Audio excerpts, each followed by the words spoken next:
Well, greetings and salutations, everybody. Welcome to the best damn movie-related show on the planet Earth, the John Campea Show, coming to you from right here on my YouTube channel. I'm, of course, your host, John Campea, and it is an awesome honor and privilege, as it is every day, to have you, our international friends, gather around as we talk about our favorite things in the world, movies, movie news, TV, and streaming, and all sorts of good things. And guys, we're getting close to the end of, I cannot believe how fast October has flown by. It's already October 28th. I swear I blinked and I thought like yesterday was October 5th. It is crazy how fast this week is going by. Halloween is coming up this weekend. I hope you guys have a lot of fun plans for you guys selves over Halloween. I know I've got terrible plans. My wife is leaving me on Halloween. I was talking about this last night on the companion video. Anne works for Apple and every once in a while she needs to go up to Cupertino to the big Apple spaceship headquarters up there. So she on Halloween, I got to drive her to the airport and she's going to fly out there for a little bit. And so it's going to be a sad, lonely Halloween for John. Yes, it is. Hey, by the way, Colin McGoldrick sends in a super chat badge in live chat. Thank you, Colin. Good to have you here, man. And thanks for that. All right, guys. We got a lot of stuff to cover here today because a few things have dropped this morning as well. Here's how today's show is going to go. We're going to start off by taking some predetermined topics in the first half of the show. Then in the second half of the show, we're going to take your live comments and questions. If you'd like to get a live comment or question on the show, simply go down into the description of this video and you'll see a tip link there. Click on that or enter it in manually at www.streamelements.com/movieblogtv/tip. You'll be getting your comment or question read on our show if it's, of course, we deem it appropriate for the show. And, of course, you'll be supporting the channel at the same time. And all of us involved here at the John Campea Show, thank you guys very, very much for your support. Okay, before we get into our main topics here today, we've got a couple of off the tops. So let's get into those, shall we? And our first off the top is this. You know, you could call this 30-day window or this last quarter of the year, whatever, a little bit of a Ridley Scott time because he had two terrific looking movies coming out. One in The Last Duel, which I really quite like. I thought it had a couple of pacing issues. I had a little bit of an issue with the structure of the story, but overall it's a really good story, fantastic performances. I quite enjoyed The Last Duel. But the one most people have been looking forward to is the new one with Al Pacino, Adam Driver, Lady Gaga, Jared Leto. I mean, the new House of Gucci. And just a little while ago this morning, a brand new House of Gucci trailer dropped. Now, the first trailer that dropped a little bit ago was really good. I mean, it was really good.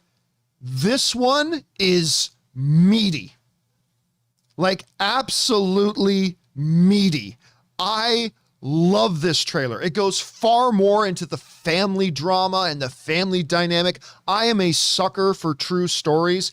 I think Jared Leto looks like, honestly, I think it looks like he's angling for another Best Supporting Actor Academy Award nomination. He looks fantastic in this. Lady Gaga is showing that, you know, the last one she did wasn't just like A Star Is Born wasn't just some kind of fluke or flash in the pan. She's showing she can bring the goods and all this kind of stuff. And anyway, this new trailer dropped. I got to tell you guys, I thought it looked amazing. I think it looks absolutely fantastic. Now, how will this movie do? Well, I don't know.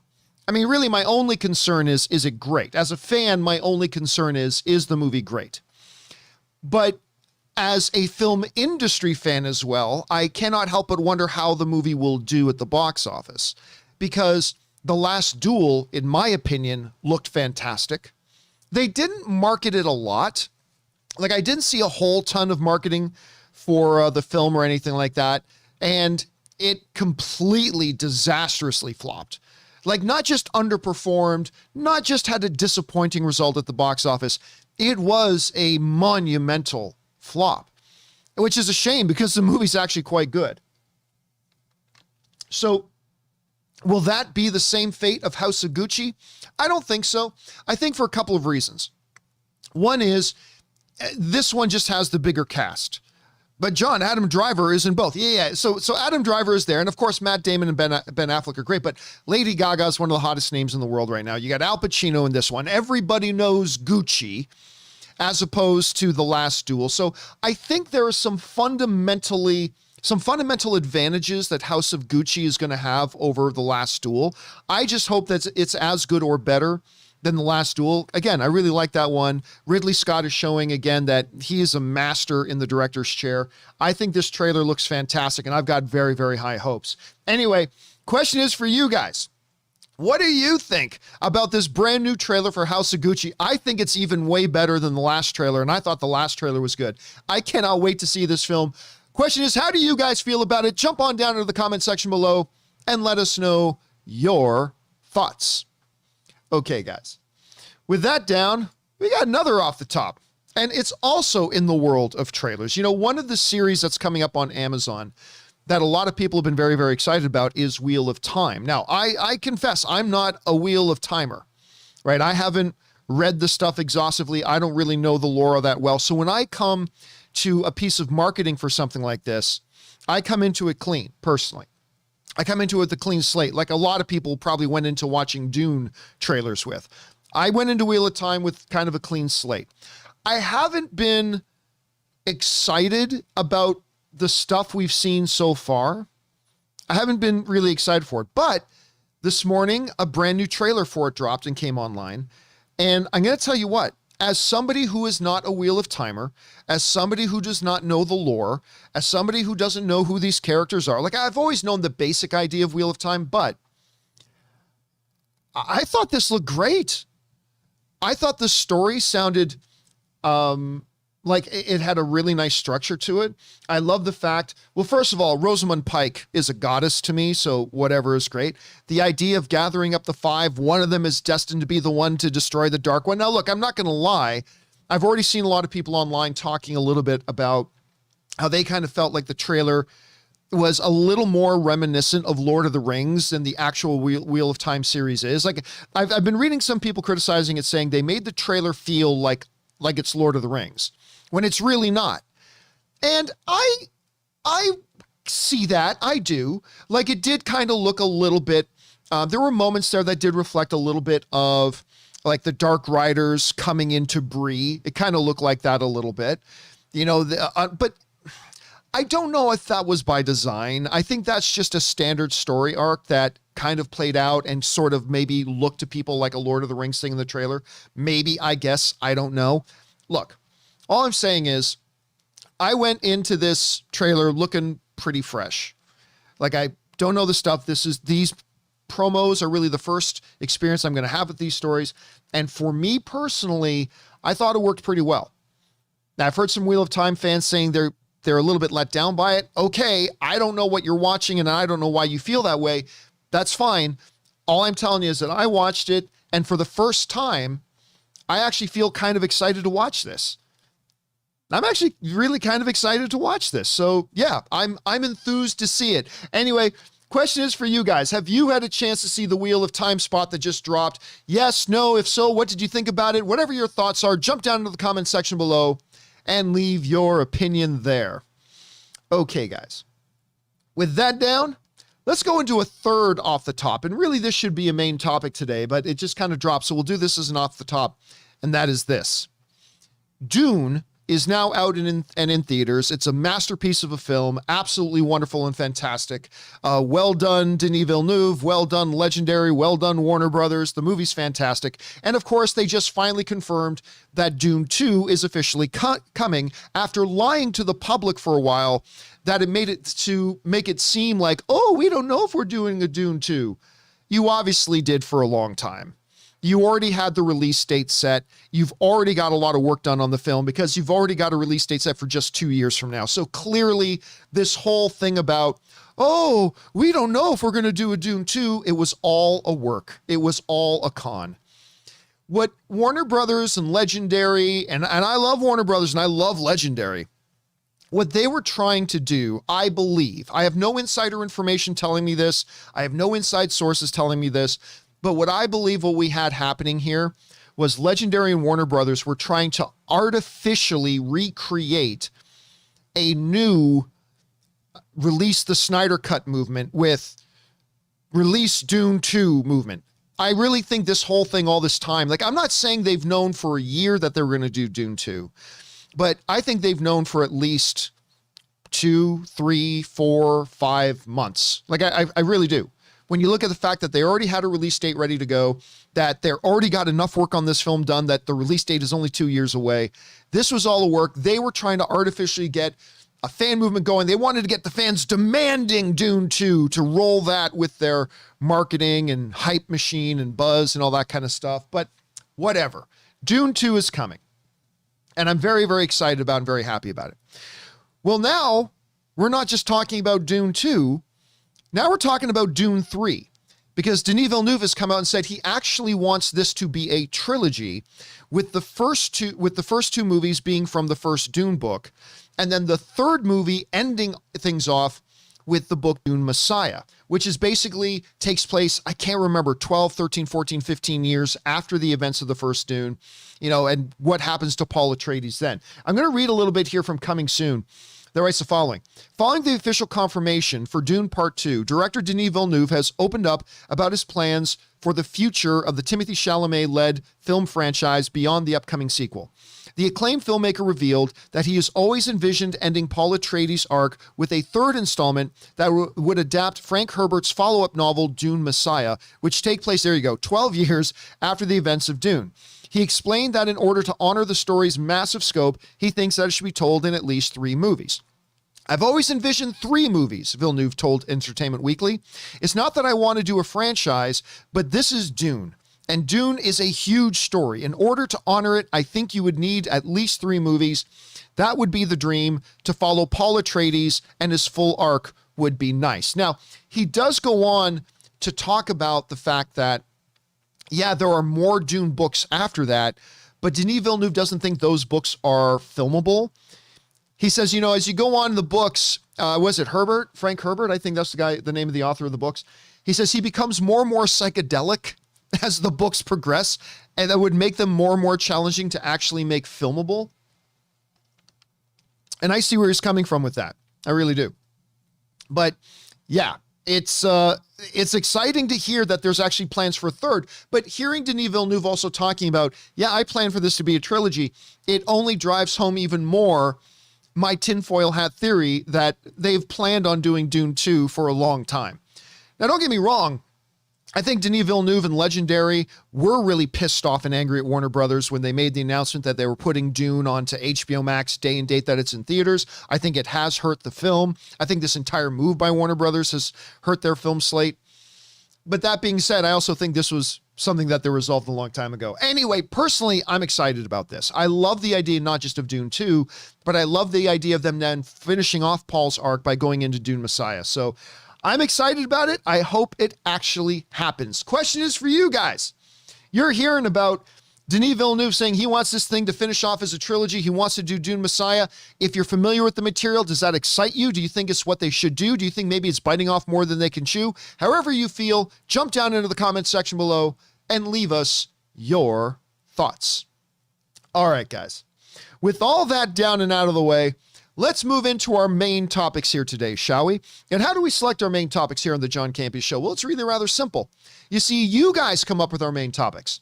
Whenever you come across a big topic, issue, or story that you guys feel we need to cover as a main topic here on the show, just go anytime 24/7 over to www.thejohncampeashow.com/contact. Once you guys get there, you're going to see a form. Fill it out with your topic or question. It's absolutely free. Hit submit, and then maybe, just maybe, you might see your submission featured as a main topic here on the John Campea Show. That down, let's get into main topic number 1. And our first main topic today gets submitted to us by Eddie Jessam, who writes, "Hey, John and Aaron, if she's there. Unfortunately, I should let you guys know, I was going to do this week's show completely solo all week. And then I was talking to Aaron, and I realized, Aaron's had to miss a few weeks, and she's got some travel coming up pretty soon, so she's going to miss some more. So last night, me and Aaron decided she was going to be on the show today. But then a studio called Aaron into the studio to audition for a pretty good role on the last second today, so that's why Aaron's not here. Otherwise, she was going to be here today. Anyway, let's get back to it. Hey, John and Aaron, if she's there. I hope you're sitting down, man. The nominees for the 2021 People's Choice Awards just came out, and they actually nominated Thunder Force, one of the worst films in history. as Comedy of the Year. Oh, and Fast 9 is nominated for Movie of the Year. I'll just grab my popcorn and wait for your thoughts. All right, thanks a lot for sending that in. Okay, so look. The nominations for the People's Choice Awards have come out. I've explained this before, but I will just kind of make my point here again. I think fan-voted awards shows are totally pointless and useless. Now, I know there's some people who think it makes themselves sound cool by saying, I think all award shows are pointless and useless. Okay, you feel that way. I like the Academy Awards. I like the fact that you have 7,000 actual artists and filmmakers, directors, producers, actors, musicians, designers and cinematographers and writers, actual film professionals who together at the end of the year vote amongst themselves as to what they want to honor in the areas of excellence in the execution of their art. And if you think that's pointless, you feel that way. Good on you. You're a cool guy. But for me, I actually do feel that way about audience voted award stuff. And the reason I feel that way about audience voted award stuff isn't because, oh, John, you're just snobby. You don't think the average person should have an opinion?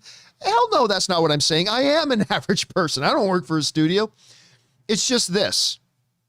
I don't see any value in awards that are voted on by people who have seen 7 movies this year. 7, maybe 8, maybe 4. You know, when Twilight gets nominated for Best Picture at one of these award shows, you know it's being voted on by people who saw 4 movies that year. 3 of them were Twilight movies, and 1 was probably a SpongeBob thing. John, don't you dare crap on SpongeBob. I'm not trying to crap on SpongeBob. I'm just using that as an example. That's all I'm saying. The People's Choice Award is one such thing. And if you've ever wanted a glorious example of just how ridiculous this rewards thing is, yeah, they nominated Thunder Force. Thunder Force is absolutely one of the worst films ever made. Now, that's all subjective. Fine. I'm just saying that from my own personal point of view. Perhaps some of you enjoyed it. And if you did, that's great. But I'm here to give you my point of view. And my point of view is, it is simply one of the most awful films ever made in the history of cinema. It's absolutely atrocious. It's absolutely atrocious. And the fact that it got nominated for Best Comedy, let's take a look at this. First of all, here are your nominees for Best Picture of the Year, okay? For Best Picture of the Year, you've got Black Widow. Listen, I like Black Widow. I do. I liked it. That's a nominee for your movie of the year? Oh, please.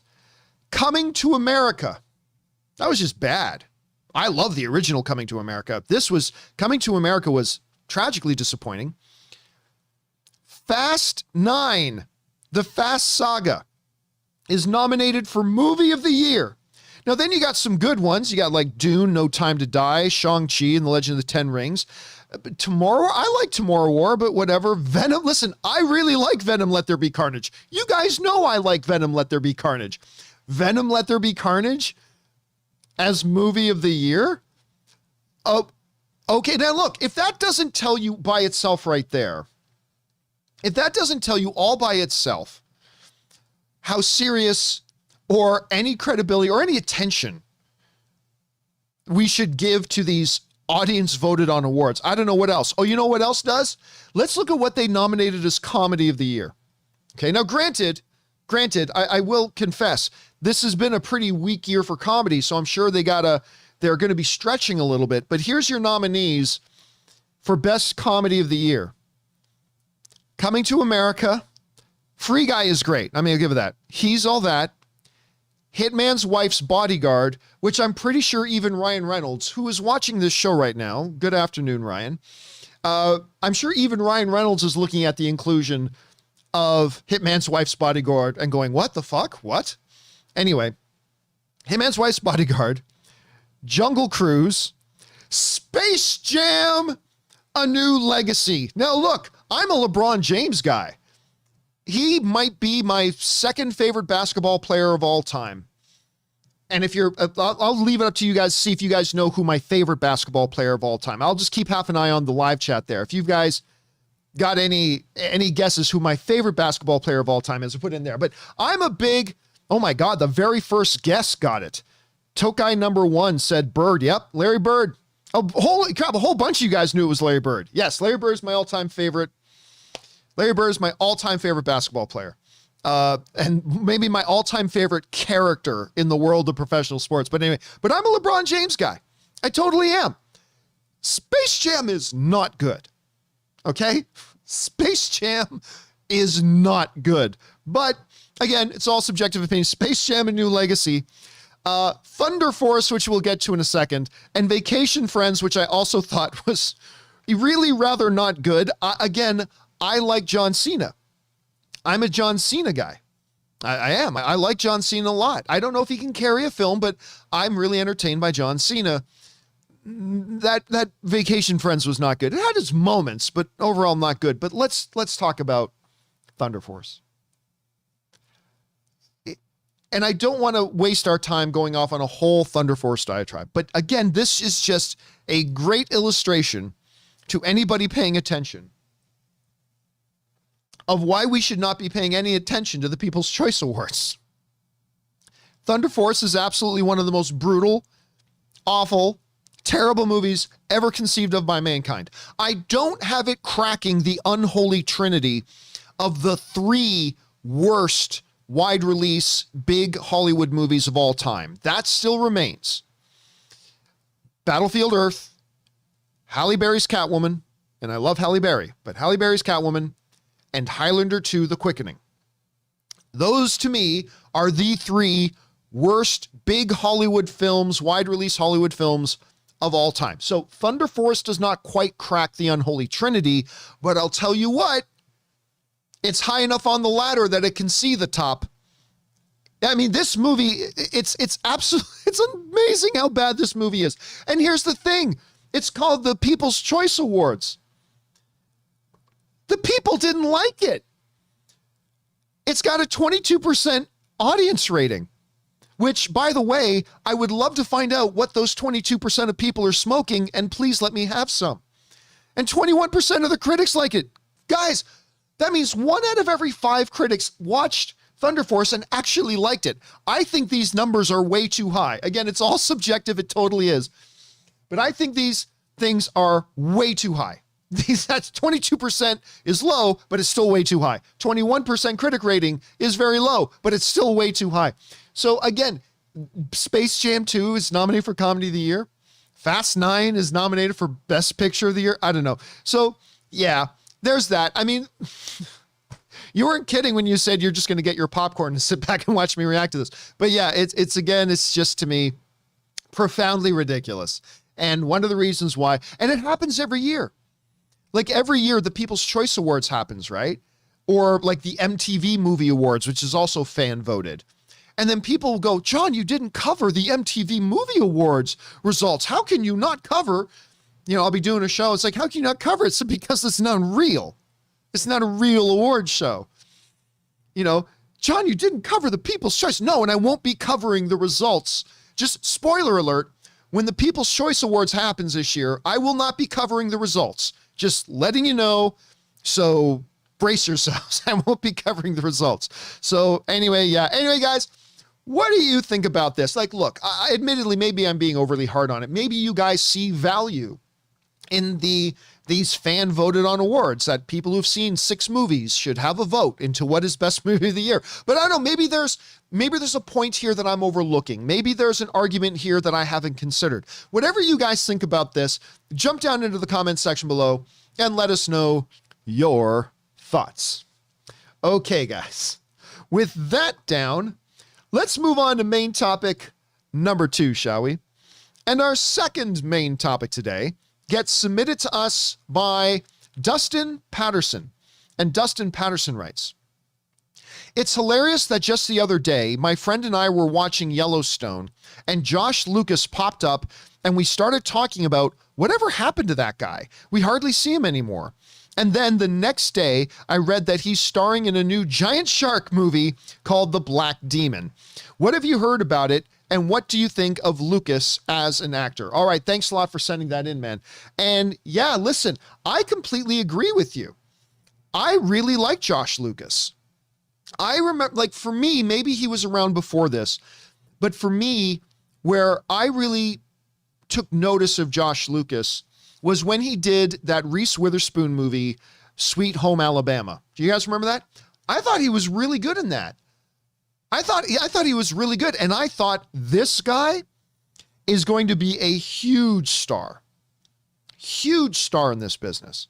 Now, he has certainly had a very nice career, but it's never kind of hit those peaks that I thought he really has the talent and the potential to be.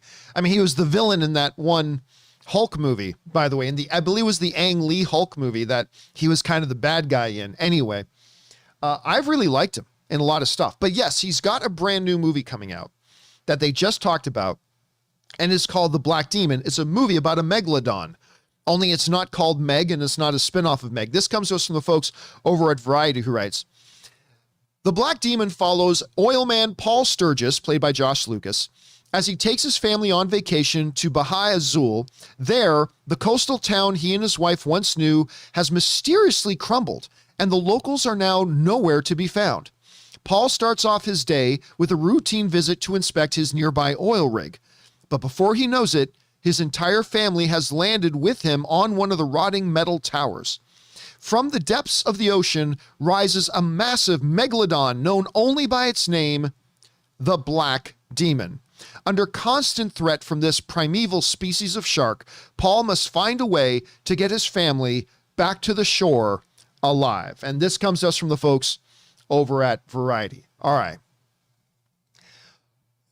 This movie sounds like a lot of movies. Like, what was, guys in the live chat, help me out here. What was the name of that Blake Lively movie where wasn't she, like, she was on a raft, or not a raft, like some kind of floating dock or a buoy or something, and she had to try to get back to the thing, but there was a shark that was going to get the reef. Thank you. Sam Kodos was the first one to get it in there. Or was it The Shallows? Oh no, was it The Shallows or The Reef? It wasn't The Deep. That was a different one. And it wasn't 47 meters, Dennis, but we'll go with the majority. The majority are saying The Shallows. Okay.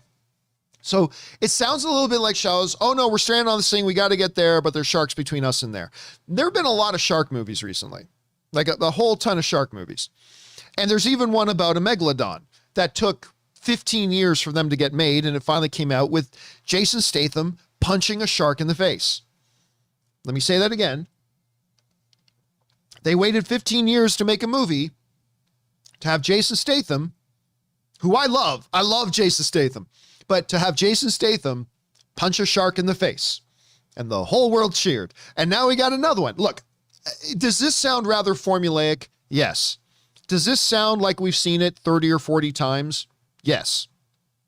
But I'm not going to lie to you. I think it also sounds interesting. I personally think it sounds pretty interesting. It sounds like it could be a fun watch.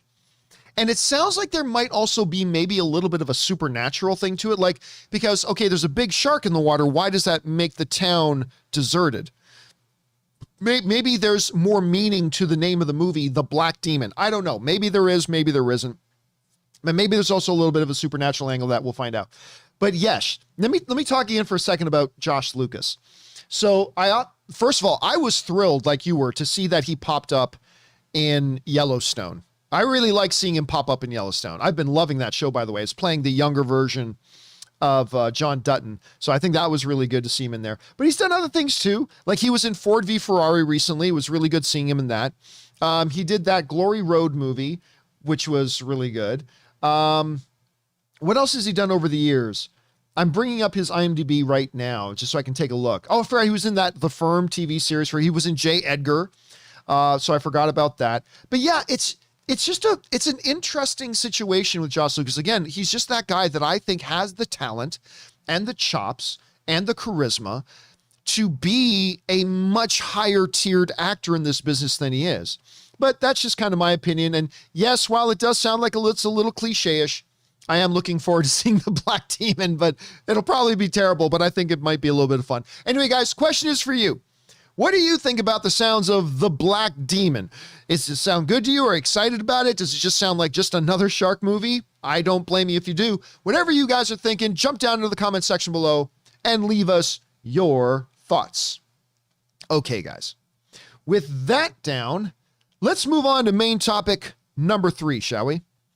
And our third main topic today. Oh, and before we get to our third main topic, I just want to shout out to that Rory Goodwidge sends in a super chat badge in the live chat. Thank you, Rory. Appreciate that very much. All right, let's get on to main topic number 3.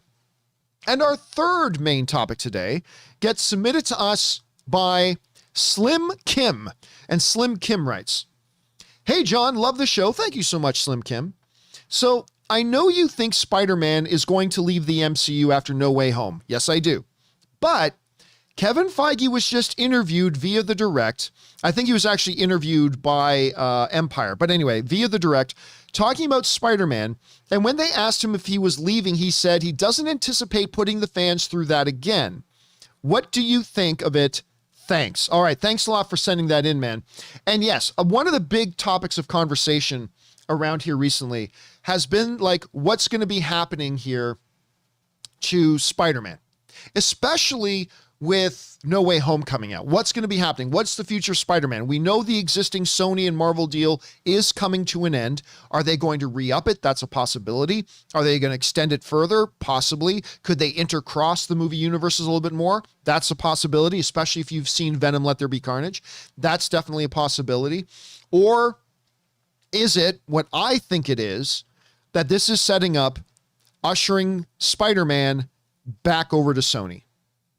Which I have no insider information. I've never had any insider information telling me that's the case. That's just kind of always what I have thought and speculated, looking at the information that we have in front of us and seeing how they've been looking and approaching Spider-Man to this point. And then you see Venom Let There Be Carnage, and that only reinforces the idea that we're probably going to see Spider-Man go back over to Sony and all that kind of stuff. Now, with all that being said, for the first time really in a long time, Kevin Feige has decided to address the issue. And the comment that everybody is quoting right now is a little bit out of context, but it still makes his point. This is when kind of talking about the Spider-Man situation, the deal between Sony and Marvel. Here's what Kevin Feige said. He said, "I don't anticipate us going through that emotional roller coaster or putting fans through that emotional roller coaster again." And again, that comes to us from Kevin Feige. Now, what a lot of people are doing is they're taking those words and interpreting it as Kevin Feige is saying Spider-Man is staying in the MCU. That's how they're taking and interpreting. And that is a valid interpretation. You don't have to be stretching super far to interpret his words that way. It's a valid interpretation and could very well be what it is he's saying. Could be. But when you look at the whole thing of what he was talking about in context, there might actually be another very valid interpretation of what he was saying. Because in this interview, he was talking a lot about, about the whole emotional roller coaster that went through back in 2018, 2019, when Sony and Marvel decided to end the relationship with Spider-Man. It was very abrupt. Like, Spider-Man's in the MCU. Now he's not in the MCU. Oh, wait, now they made another deal. Now he's back. It was very abrupt. It was out of nowhere. I remember at D23, there's a lot of people talking about it. Kevin Feige also said, "I was mentally preparing to emotionally separate from Spider-Man. I didn't love it, but it is what it is." And then, thankfully, it came back together. And then talking about all this kind of stuff about how passionate he was, all this kind of things.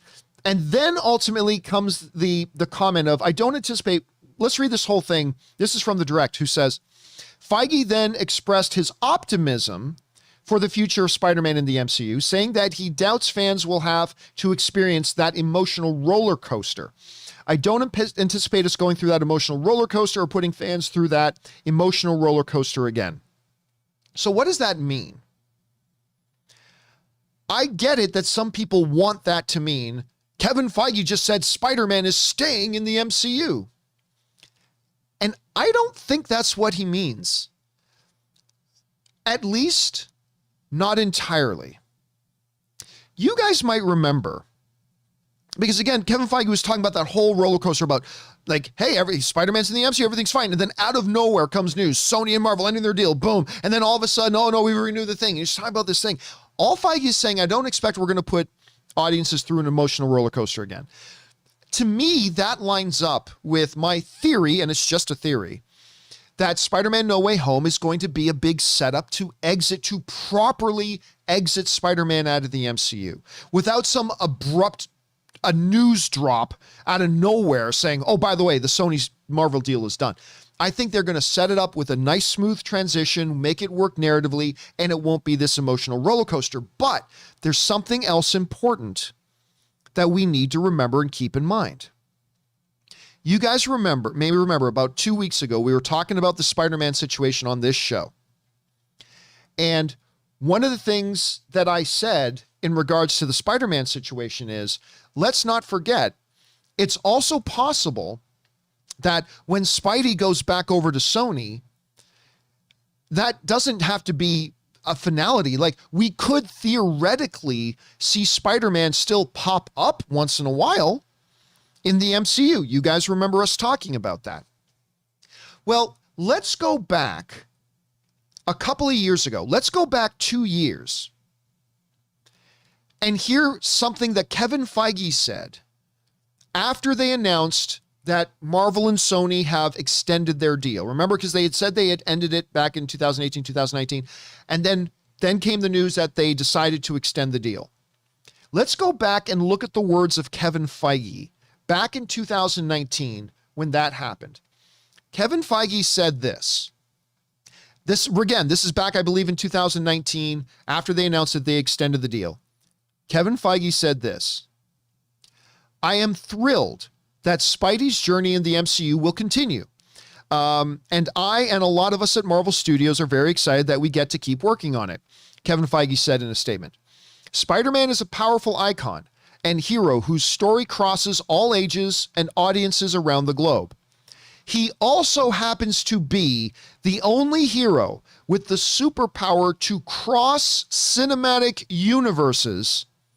So as Sony continues to develop their own Spideyverse, you never know what surprises the future might hold. Again, let's look at that last part. He also happens to be, Spider-Man, also happens to be the only hero with the superpower to cross cinematic universes. So as Sony continues to develop their own Spideyverse, you never know what surprises the future might hold. Let that sink in for a second. Again, this was back in 2019. Now remember what I was talking about a couple of weeks ago. I said, yeah, I think Spidey's going back over to Sony, but that doesn't mean he can't maybe still pop up in the MCU now and again.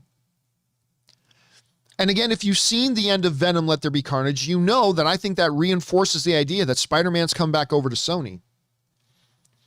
So when you look at Kevin Feige's new statement, the thing he just said, I don't anticipate us going through that emotional roller coaster or putting fans through that emotional roller coaster again. And then you look back on what he said in 2019, saying, hey, Sony's developing their Spider-Verse and Spider-Man is the only character who can cross cinematic universes. To me, I think the painting is becoming a little more clear. Sony is taking Spider-Man back. I think Sony is going to make Spider-Man movies moving forward. But I think he will, from time to time, still pop up in the MCU. Maybe not in standalone Spider-Man films. I think Sony is taking those back. Again, we're all just I'm just making fan speculation based on what we've seen and based on what we know and based on what we heard. And it sounds to me like, yeah, Sony's taking Spider-Man back, but he will still pop up now and again in the MCU. That's what I'm starting to think is really coming. And again, let's go back one more time. Let's take a look back to 2019. Kevin Feige said, Spider-Man also happens to be the only hero with the superpower to cross cinematic universes. So that's kind of hinting he can go back and forth.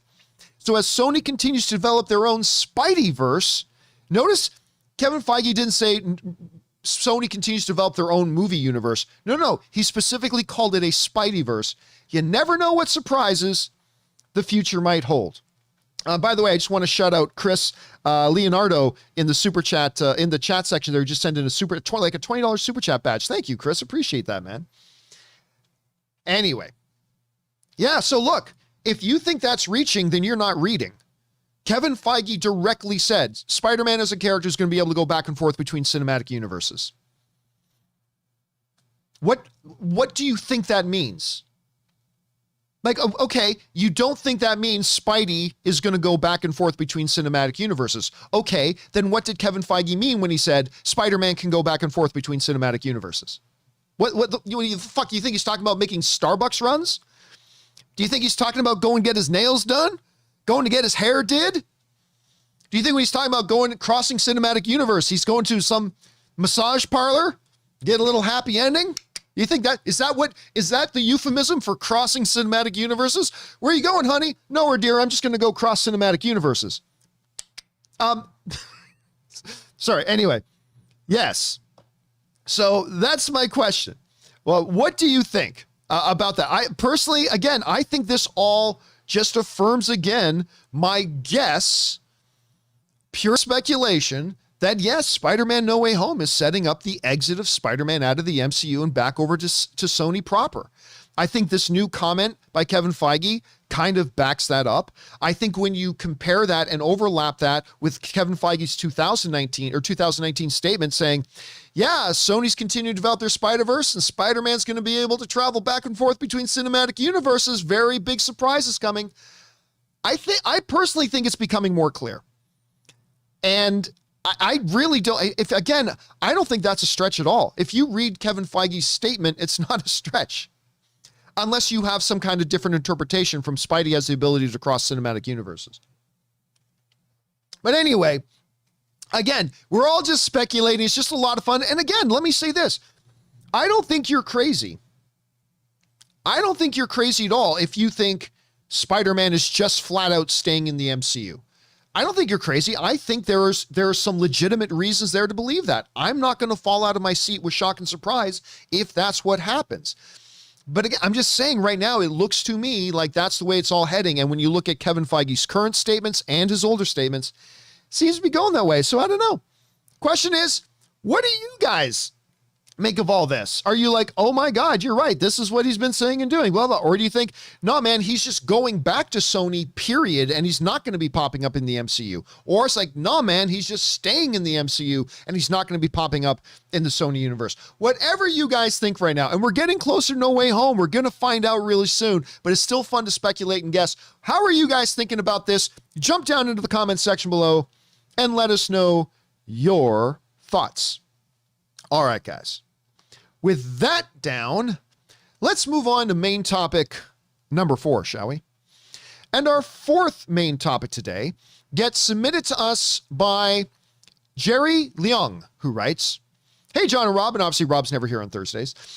So the Rotten Tomatoes score for Eternals is sitting at 64% currently, making it officially the worst critic-rated MCU movie ever, even behind Thor 2. I know you guys liked Eternals. Is there a reason you think why the rating is this bad? How will it affect the box office? All right, thanks a lot for sending that in, man. Appreciate that. And yes, now look, you guys know I've seen Eternals. Rob saw Eternals. Rob liked Eternals more than I did. I really liked Eternals. It's not my number one comic book film of the year. I still prefer Shang-Chi over it, but there you have it. But I think it's a very strong movie. I think it's a really good movie. I think it's very ambitious. It expands the Marvel Universe more than any movie in the MCU has done so far. It even expands on the whole creation idea of the MCU in there. It's a massive game-changing movie for the MCU. Again, not my favorite movie this year, not my favorite comic book film this year, but I quite enjoyed it. But you guys will remember that when I saw it, I said that this is the first fundamentally different in its DNA MCU movie that we've had so far. Because while all the Marvel films are very different from each other, like Civil War is very different from Ant-Man. Ant-Man is very different from Doctor Strange. Doctor Strange is very different from the first Iron Man, and so on and so forth. All the MCU films do a really good job of diversifying and feeling very different and fresh and unique. But when you walk out of any of those movies, while they are all different and fresh and unique, they still all had the Marvel DNA. Like, you still came out knowing and feeling like you just watched an MCU movie, right? It felt like an MCU movie, as radically different as it was, as radically different as Shang-Chi is from Endgame. They still feel like they are the Marvel DNA. And I said that Eternals is not that. Eternals does not have the DNA of a Marvel movie. It is a Marvel movie. It's definitively a Marvel movie, but it does not have that Marvel movie DNA. And I said, I don't know how other people are going to respond to that. Honestly, I did not know how people, particularly your average MCU movie-going fans, like fans who are going to go into Eternals expecting a certain experience with that familiar Marvel DNA of a movie, and they're not going to get it. And I don't know how people will respond to that. And sure enough, as you go over and start looking at the critic ratings right now, the thing's sitting at 64%, which makes it the lowest rated Marvel MCU movie to date, which is hilarious when you're like, wait a minute, a fresh rating is the lowest rated MCU movie? Yeah. I mean, that tells you something about the strength of the MCU. When a movie where still the majority of the critics like it, and it's still, certified fresh for now, when it's still ranked as fresh and all that kind of stuff, and that out of 26, 27 movies is your lowest rated one. I think there are a lot of movie franchises that would kill to say a 63, 64, 65, 66% rating as our lowest rated movie. I think there's a lot of film franchises that would kill for that. But still, it is right now, and it can fluctuate a little bit up, it can fluctuate a little bit down. As of right now, it is the lowest rated MCU movie so far. So the question becomes, why? Why is Eternals the lowest critically rated film they've ever done so far? Well, the obvious and most direct and most relevant answer to that question is because as of right now, 36% of the critics don't like it. That's why. It's the lowest rated MCU movie so far because 36% of the critics who have gone and see this movie didn't enjoy it. It's just that simple.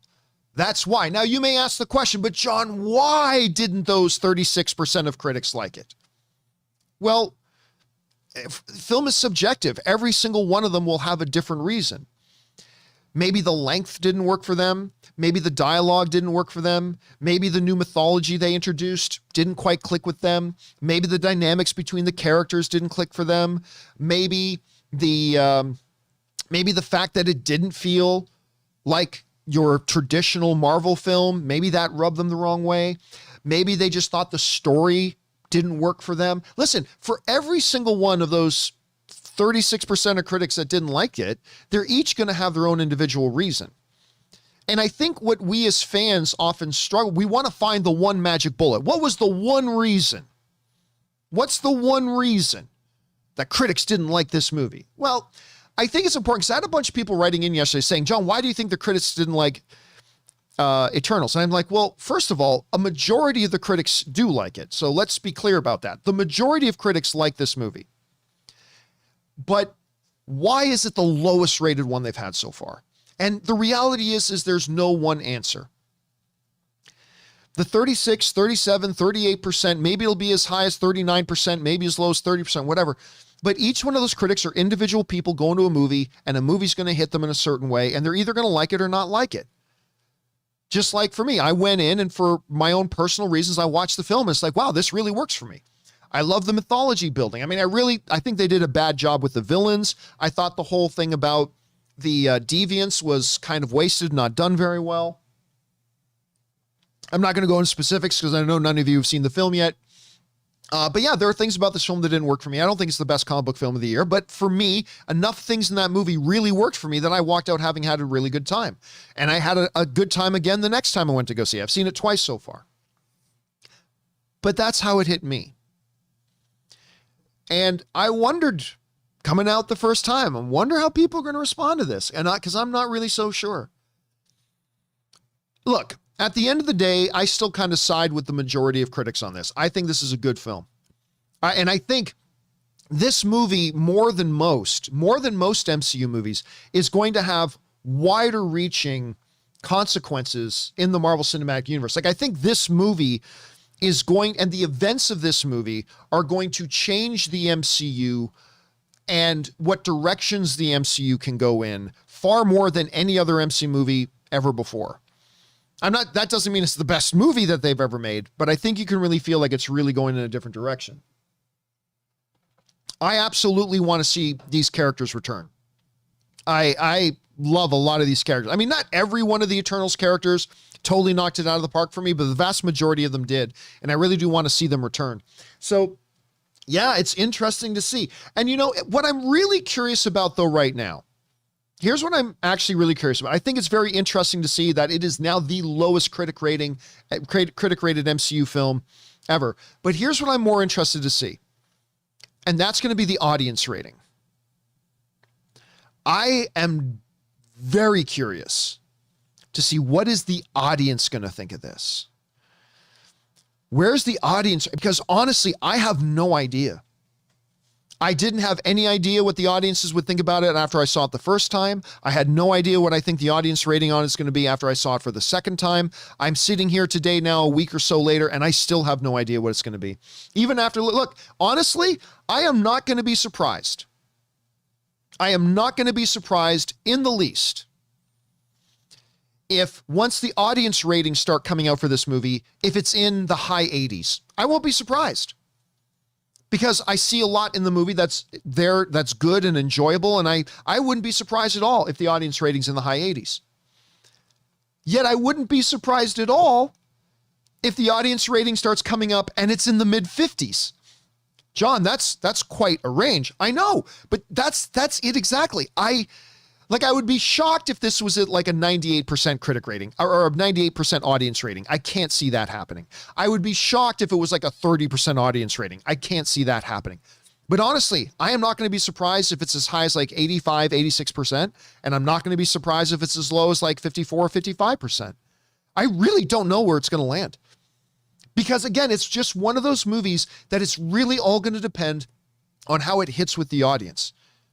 And I just don't know how it will. But the one thing that we know for sure, it is the lowest rated, critic rated. It is the lowest critic rated MCU project so far. And even though it's still the majority of the critics like it, even though it's still positive ratings, even though all of that, in a Marvel Cinematic Universe where we're all just accustomed to seeing 80%, 90%, 95%. We're just accustomed to that. Like a Marvel Cinematic movie comes out, it is universally beloved. I mean, unless you're Thor 2 or Iron, whatever. But as soon as a Marvel Cinematic movie comes out, it's so good and just hits all those notes that all the critics and all the audiences like it. And that's not going to be Eternals. It's not going to be Eternals. So it's going to be interesting to see. Let me just ask you guys right now. Let me put together a poll in the live chat. And I'm going to ask, what will the AD or audience rating or AR audience rating be for Eternals? I'm going to give a couple of ranges here. I'm going to say, will it be 0 to 25%? Will it be 26% to 50%? Will it be 51% to 74%? Or will it be 75% to 100%? Okay, that's the question. I'm not asking you how good you think the movie's going to be. So for those of you watching live, the poll just went up. And I know I could have pared this down a bit, but where do you think the audience rating is going to end up? And right now, we've already got 200 and something of you guys have already voted. Right now, 57% of you are saying 51 to 74% is where the audience rating is going to come. 36% of you still think it's going to come in at 75% to 100%. 8% of you think 26% to 50%. And 1% of you think 0 to 25. So it's interesting. So it looks like the majority of you guys right now are thinking the 51 to 74%. We're approaching 700 votes now in there. 51 to 74% is kind of where it's holding. 56% of you believe 51 to 74%. 34% of you are voting 75% to 100. So that's interesting. It's interesting to see. Double B Studios is saying 95%. Listen, I mean, that would be great. I would love it if the audience loved it that much, but I can't see this movie getting an audience rating of 95%. I will be shocked. I will be shocked. I don't think it's going to be below 50, but I can't see it being 95 either. So I don't know. So anyway, question is for you guys. What do you think about this? Eternals has come out, a movie that we have heard Kevin Feige kind of maybe whispering Best Picture nomination aspirations, a movie that some of us, including me, have heard insiders at Disney thinking this was the best Marvel movie they've ever made, all that kind of stuff. It is now officially, as of right now, the lowest critically rated MCU film ever made, even though it's still positively rated, but it's still the lowest. What do you guys think about this? Where do you think the Eternals is going to stand when the audience ratings start coming out? Whatever you guys think, jump down into the comment section below and let us know your thoughts. Okay, guys, with all that down and out of the way, we're going to go now and start taking your live comments and questions. And once again, how do you get a live comment or question on the show? It's really simple. Simply go down into the description of this video. You're going to see a tip link. Click on that there or enter it in manually at www.streamelements.com/movieblogtv/tip. Once you guys get there, you're going to see a form. Fill it out with, or what am I saying? www.streamelements.com. I got my whole spiels crossed up there. streamelements.com/movieblogtv/tip. Submit your question into us. It'll be read on this show or an upcoming companion video if, of course, we deem it appropriate for our show. And, of course, more importantly, you'll be supporting our channel at the same time. And all of us involved with the show, thank you guys so much for your support. All right, let's get to it now. Jumping over here, we're going to start things off here with Tribal Chief, who writes, while it's great we're getting a Dune 2, do you think we could get follow-ups to any of the other day-and-date release films? Examples, Suicide Squad, Mortal Kombat, Space Jam, Monsterverse. Dune wasn't the only film Warner Brothers fucked with the HBO Max release. No, that's true. Look, I would love to see a Suicide Squad sequel. I don't think they're going to do it because it flopped hard. It flopped really hard. I think Suicide Squad was great. I think James Gunn's Suicide Squad was fantastic. The people who saw it liked it. The critics liked it. Nobody wanted to go see it. So I don't see that happen. I also thought Mortal Kombat was a big letdown, so I don't see any need to do that one. Space Jam, they might, I don't know. Monsterverse, they might, I don't know. But obviously the one that's really got the high franchise, franchise potential, is Dune. That's the one, so we'll see. All right, fingers crossed though, Tribal Chief, fingers crossed. Okay, next up, Tribal Chief also writes, praise the basketball gods, the NBA is back. To celebrate, what are some of your favorite basketball movies? For me, He Got Game, White Men Can't Jump, that's a really good one, and the original Space Jam. I love LeBron, but Space Jam 2 sucked. I'm a LeBron guy. I'm totally a LeBron guy, but I agree. Space Jam 2 was not great. It had its moments. Don't get me wrong. There is upside to Space Jam 2. I'm not saying there's not. There are some decent moments. It has some good elements to it. It does. Just overall, I thought it was not a good movie. But at any rate, to me, when I think of basketball movies, I start and end with one movie, Hoosiers. Let me just ask you guys in the live chat, what are some of your favorite basketball movies? Just throw some titles in there. For me, it's Hoosiers. And because, I mean, that movie has just got fantastic, it's inspiring. I'm a sucker for a good sports story, but it's got a fantastic basketball diaries, love and basketball. People saying the original Space Jam. Coach Carter, that's a good one. Coach Carter, more for hoop dreams, like Mike. Basketball, yeah, does basketball count? Does basketball count as a basketball movie? Those are some good recommendations there. But yeah, for me, it starts and ends with Hoosiers. Anyway, Mike Brown writes, For Erin, who is not here, she was going to be here today, but she couldn't make it in here today. She's off at one of the studios right now.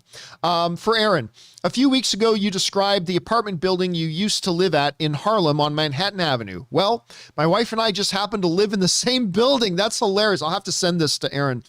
Small world. You're an actor. I'm a casting director. Who would have thought that? So Erin was talking about that when we were at CinemaCon, and she was talking about Clifford the Big Red Dog, which she really didn't like, unfortunately, but she talked about where she used to live in New York. And I'm going to have to take this and send this off to her and share that with her. Thanks for sharing that, Mike. All right, next up, the official newbies writes. Okay. Part one. Okay, let's say that World War Hulk rumor has some weight to it. Like you, I love that storyline. Yeah, I love the World War Hulk storyline. That being said, I wouldn't want a movie, at least not with this version of Hulk. They neutered him. Part two. The last time we got a great Hulk was in Age of Ultron. I hated Hulk in Endgame. Do you think it's even possible with this version of Hulk? I just can't see it. I have no interest, and that sucks because I love the Hulk. Hashtag everybody has a hot cousin. I remember that. Everybody has a hot cousin. All right. So you guys might remember we talked the other day about a rumor going around, a rumor that I don't believe, but you never know, might be possible, that they're going to make a World War Hulk movie. You can't make a World War Hulk movie the way it actually is in the comics. But then again, the Ultron wasn't the way it was in the comics. Civil War wasn't the way it was in the comics. X-Men Days of Future Past wasn't the way it was in the comics. So I'm sure they'd find a way to adapt. The one thing I would say about Hulk is this. I agree with you. As much as I love the Russo brothers and what they did in the MCU, the one thing I don't like was the whole way they kind of neutered Hulk. They turned him from the ultimate nuclear option in the beginning of the MCU to kind of a side joke character. And I thought they tried something very interesting with the whole Professor Hulk thing, but to me, it didn't work. What's interesting, though, is, remember, he was supposed to be stuck as that Hulk thing, and I'm about to give a minor spoiler away for one of the end credit scenes in Shang-Chi, but frankly, if you haven't seen Shang-Chi yet, you're probably not interested in it, but still, I'm giving you a heads up warning, okay? A little bit of a spoiler from one of the post-credit scenes of Shang-Chi, okay? I'll put my hand up. Once my hand goes down, then you're clear to come back and listen again, okay? All right, here we go. So, in one of the post-credit scenes of Shang-Chi, we see Bruce back in human form, which means that's a major change with the character. The last we left him off, he was now permanently an amalgamation of Bruce and Hulk in one. He was Professor Hulk, and now that's changed. Now, he still had his arm in the sling, but it looked like it was getting better. But that was a big different thing. So maybe it means they might be angling to a return to the true green Hulk that we know and love. Maybe yes, maybe no. We'll have to find out. Okay, hands down. Ready to go. Okay, next up. Thanks for writing that in, official newbies. The great Grabthar's Hammer writes, someone asked about managing ad breaks in your videos, and I was wondering if it's a similar process for your podcast, which I'm subscribed to.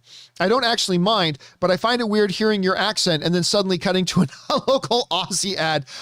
Yes, so I do for the audio-only podcast, and thank you for bringing that up. Let me use this opportunity to plug the John Campea Show podcast, shall we? Yes, let's plug this. So for those of you guys, there's an audio-only version of the John Campea Show. It is in podcast form. We call it the John Campea Show podcast. It's on all of your podcasting apps of choice. So just go on your favorite podcasting app that you use, search for the John Campea Show podcast, and subscribe to it today so it's there when you need it. Okay, that being said, yes, once the podcast goes up, I am able to go in and tell it where to put its ads, because it's going to automatically put in ads, but I can tell it where. And just like in the video, I tell it to put it after I say, whatever you guys think, jump on down into the comment section below and let us know your thoughts. That's my cue to say, put the one of the ads you put in there, put it there. Now, it works, but I have had some people contact me and say that for some reason, those ads get moved around, and sometimes it doesn't drop where they want it to drop. And all I can think of is maybe between some of the podcasting apps, it interprets the metadata a little bit differently. Again, I don't know. I'm not going to pretend to know how that works. That's just kind of my guess. But for most people, the ads drop where they're supposed to drop. But you're not alone, man. I've heard from some people that depending on where they are and how they listen to the podcast, that sometimes an ad will drop in it that's not at the end of one of the topics when I go, leave your thoughts there. So I don't know how to explain that. I'm not an expert enough on it, but I will investigate it and I'll try to see what's going on with that. Okay, next up. Where are we at here? That was Great Grabthar's Hammer. Next one we go to Cousin Thumper writes, if Eternal ends up being a failure, could all those characters and Eternals from the film get retconned out of the MCU? No. Hard to believe it's the worst reviewed MCU film on Rotten Tomatoes at the moment. Hopefully this doesn't turn into another The Last Jedi, The Rise of Skywalker situation. No, it won't be. And listen, it's important to note too, and it's important to keep in mind, while we today and a lot of people are focusing on the fact that it's the lowest rated MCU film, still don't lose sight that it's still a positively reviewed film. I think in all this conversation that we're doing here, and I'm guilty of this too, I admit it, I'm guilty of this too, but in talking about and focusing on the fact that it is, in fact, now the lowest rated, critically rated, I should say, MCU film so far, we should also not lose sight of the fact that it's still a positively reviewed movie. And once you guys see it, you'll know what I say about this movie is incredibly important to the MCU with all the universe creation they're doing here. So no, I don't think whatever happens with Eternals from here moving forward, and again, we haven't even seen what the audience score is yet, but I don't think whatever happens in the MCU moving forward, I do not think they are going to be retconning out the events of or the characters of Eternals. They clearly have a lot of big future plans for them. So yeah, there's that. All right, next up. Spuzz Lightbeer writes, you mentioned the MCU is too crowded with superheroes all over, but there are only a handful of people with actual superpowers on Earth. That's not true. Carol, Parker, Strange, Thor, Wanda, maybe a few others. Super soldiers and tech heroes aren't really superpowered. Super soldiers very much are superpowered. Yeah. When you can go up and punch your way through a wall, like a brick wall, you are superpowered. Make no mistake about that. But it's not just that. I mean, here's the thing. Part of the reason I say that the universe is getting overcrowded is your superhero universe becomes overcrowded to me when there's nothing special about the superheroes anymore. It's just ho-hum. It's another day in life. Like, when you watch one of the Sam Raimi Spider-Man movies and Spider-Man swings in action, the whole city's like, wow. Like it's the, what I call the extraordinary within the mundane, the extraordinary, something fantastical within the normal or the mundane. And there's something super special about that. Even in Man of Steel was unique in his universe. Superman was unique in the universe. People saw Superman in Man of Steel. It's like, what is that? That's crazy. It is the fantastical or the extraordinary within the mundane. The MCU is now at a point between all the shows and all the heroes and all the stuff that's been happening now, even people with the regular human people within the MCU, nothing surprises them anymore. Like I was saying, you see in the Eternals trailer, right? There's this big fight in the street between some of the Eternals and a deviant, right? We see that in the trailer. But to people, it's like, oh, okay, yeah, there it is. Just another Tuesday. Just another Tuesday. Nothing big. And that is kind of symptomatic. And there's other examples too that I can't give away right now. But to me, that's kind of symptomatic of the fact that this universe is now overcrowded. There's no awe or wonder in this universe anymore because there's a superhero on every corner. Everybody's seen everything now. And I think it is a problem. It's not a death toll. It's not a killing blow. I'm just saying it is a problem that Kevin Feige and his generals over at the MCU are going to have to find a way to navigate through because it takes some of the magic out of it, at least for me. It takes a little bit of the magic out of it when there's no more sense of awe and wonder from the fantastical or extraordinary within the mundane anymore. So that's kind of my take. At any rate, let's move forward. Next up, we've got, that was Spuzz. I love that username, by the way. Jack Lumbers writes, I think a fight between The Rock and John Cena is possible in DC if DC writes something to power up Peacemaker. Well, then you could say Black Item. That if you're doing that, you could say Black Adam could literally fight any average grade 5 school kid. You will just write something that powers him up. Okay. As Black Adam is coming to beat up little Eddie because he thinks Eddie's face is stupid. Just as he's about to beat up little 5th grade Eddie, Eddie comes across the ancient gem of sarcophagus. And when little Eddie comes across the ancient gem of sarcophagus, he picks it up and it turns him into a being of incredible... Well, yeah, then you can do that. Sure, you can do that with anything. Absolutely. But at any rate, I think it's possible The Rock and John Cena can possibly fight in DC if DC writes something to power up Peacemaker. Also, if they do fight, I would love it if The Rock drop an electricity and electrify a people's elbow, making it the most electrifying in all of entertainment. Listen, I'll tell you what, I am personally going to be very disappointed if when we see Black Adam, if at some point Black Adam does not drop the people's elbow. They got to work it in somehow. The people's elbow's got to be worked in there somehow. All right, next up, Dangerous D writes, hey, John, I saw an article where they were re-releasing the Blade movie on October 29th. Then I realized what's happened. What's happened to the two? Let me try this again. Then I realized what happened to the reboot version starring Mahershala Ali. Why is it taking so long to film this or have an update? What is the delay? Do you have any news? There is no delay. There's no delay. They're making this movie at their pace. Remember, when they announced Mahershala Ali, that was just them telling the world, we're going to make this movie. They weren't saying, like, the only way you can say is there's a delay is if when Mahershala Ali came out on stage and they announced the movie, they say, coming at Christmas 2021. And now it's not. Well, then that's been a delay. But there's no delay. They've always known when they were actually going to start shooting it. For whatever reason, they just decided, you know what? The only reason I think they announced Mahershala Ali at that Comic-Con event as Blade is I bet they didn't want to announce it because it really was too early to make that announcement. I bet they announced it because they found out somebody, maybe one of the media outlets found out about it. And instead of letting the media leak it, they decided, because Marvel has done this before, when they find out something got out there that they didn't want out there, they preemptively get out in front of it and preemptively make an announcement of their own. I'm willing to bet that somebody found out about the Mahershala Ali casting and that Marvel went, okay, well, instead of letting it leak out there, let's make the announcement ourselves. But I don't think there's any delay. I don't think they ever planned on making it this soon. They've got their plan. It's going to come when they want it to come. So it is what it is. Trust the plan. Trust the plan. All right. Next up. Ben Rayner writes, hey, John. Well, I saw Dune. Great movie. I watched it at home because I'm not going to theaters yet. However, for me personally, I'm glad I watched it at home because the sound was great and awesome. But for me personally, damn, it was loud. At home, I'm in control of the sound volume. I can't take super loud noises in theaters. And if I saw Dune in theaters, it would have been rough for me plugging ears the whole time.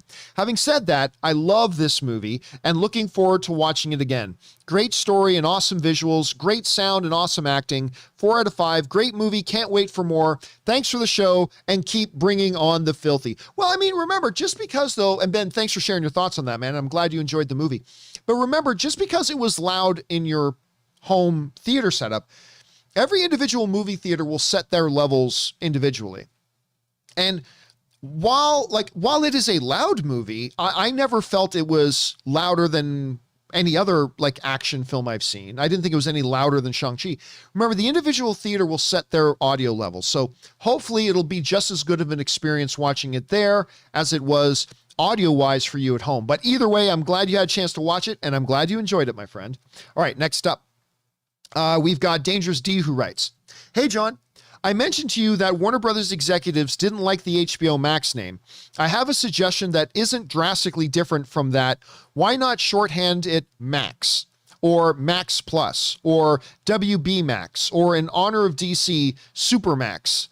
Yeah, that's not a good one. What do you think? Do you have something better?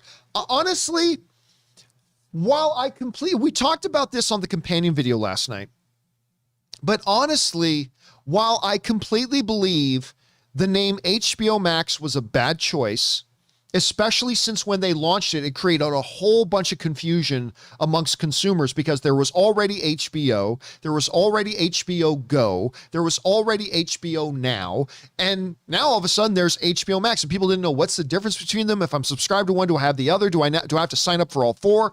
It was a stupid name to launch with, but it's now the name that everybody knows it by, and the damage has been done. It hurt their launch. It caused confusion amongst consumers, but that's now all behind them. That's in the rearview mirror now. And now today, people know it as HBO Max. And I think changing the name now might just be adding to the confusion, unless when Discovery takes it over. I personally think Discovery will keep Discovery Plus and HBO Max as two different things. But if, and this is a big if Zaslav over at Discovery decides to merge those two things together, then it would make sense to me to change the name. Because now it's a fundamentally different service. Maybe you call it WB Discovery or Discovery Max, or I don't know. But then it would make sense to change titles or to change names. But otherwise, I honestly think they just keep it the way it is. I really do. But we'll see. We'll see. But yeah, it was a bad title to launch with. Absolutely. Okay. Next up. I'm just looking at some of the names some of you guys are putting there. HBO Mighty Max, says Mike Cat. Michael Gonzalez saying Max Discovery. Max Discovery isn't so bad, actually.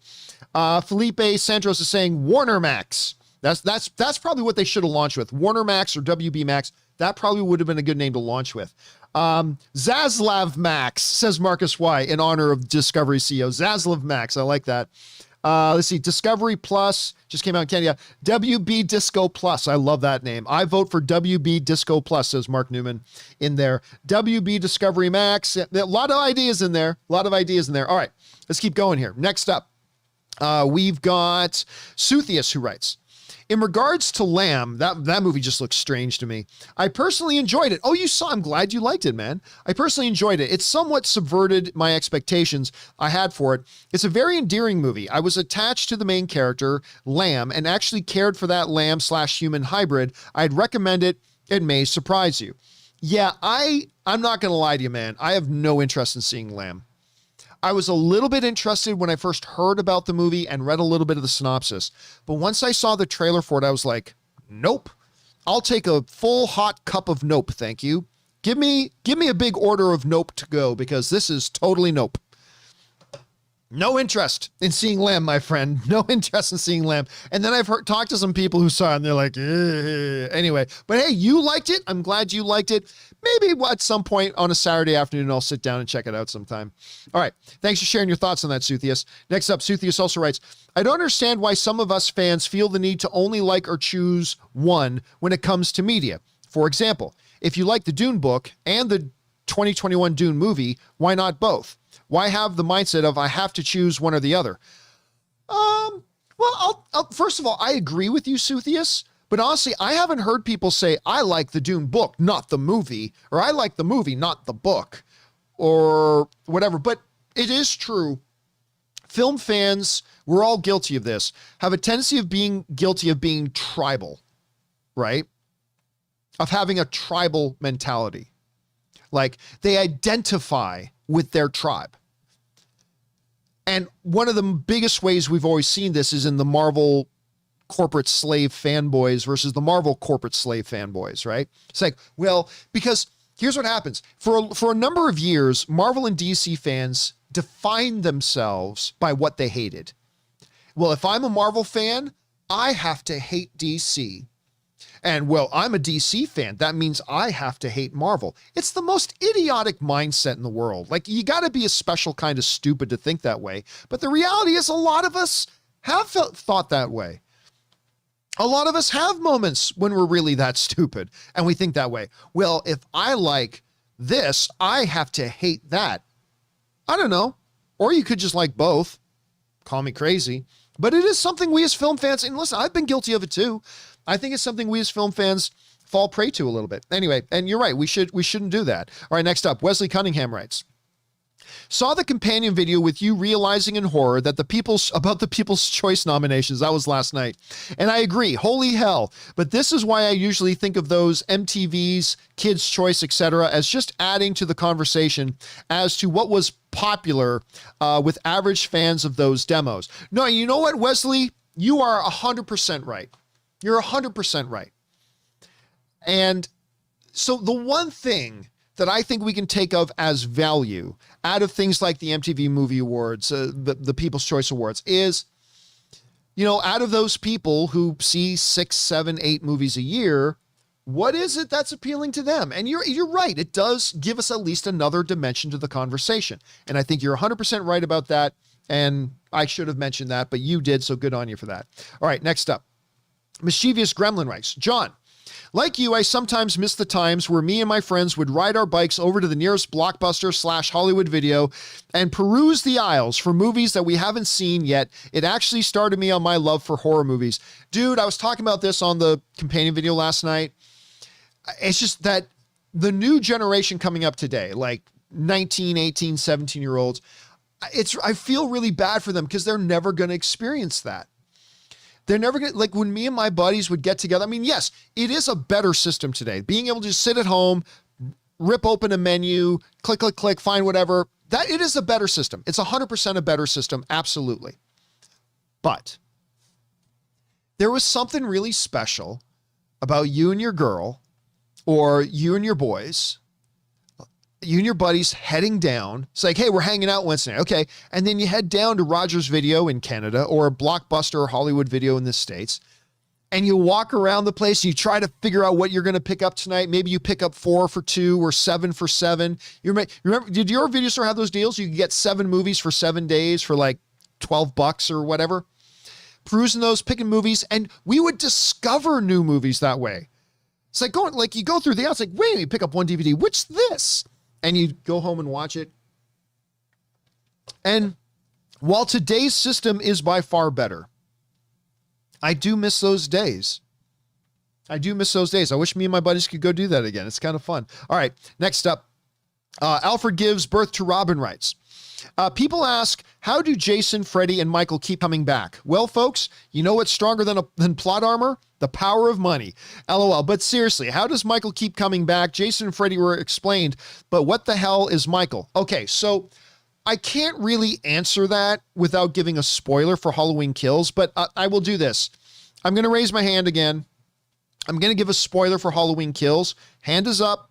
Once the hand goes down, then you're safe again. But yeah, it's gotten ridiculous. One of the things that appealed about Michael was that he was a crazy strong and all this kind of stuff, but he was a man. He was human. As you get to the end of Halloween Kills, you realize he's not human. He's actually not human anymore. And Laurie, the Laurie character, gives this speech out of nowhere that made no sense. It says, with everyone he kills, he ascends more to what he is becoming. It's like, what? So basically they're saying Michael is now a supernatural entity. That, yeah, you can stab him in the neck and it doesn't matter. He's now a supernatural entity because he's murdered so many people that with every person he murders, he ascends. He ascends to becoming this immortal thing. It's really, really weird. I one of the reasons I didn't like the movie nearly as much as the 2018 one. All right, hands down now, spoilers are over.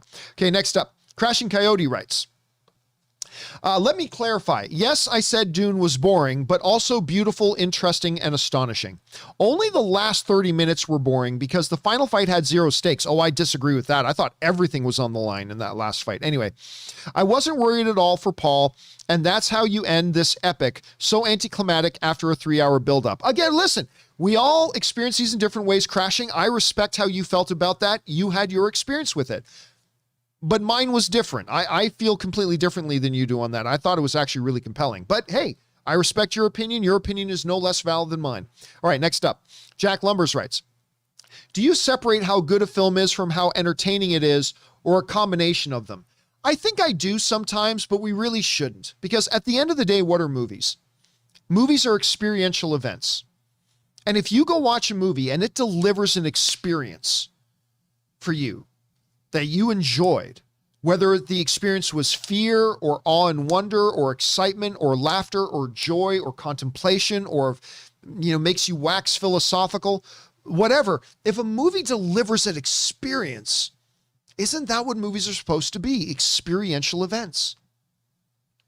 So I have tried to lately stop making a distinction, because guess what? If I go into a movie and I had a great time, then that's a good movie. I don't care about anything else. Now, there are definitely elements that will contribute to giving you that experience. Good writing, good acting, great action, great drama. Yeah, absolutely. There's a ton of different elements that go into whether or not you have a good experience. But at the end of the day, you walking out having had a great experience, isn't that all that matters?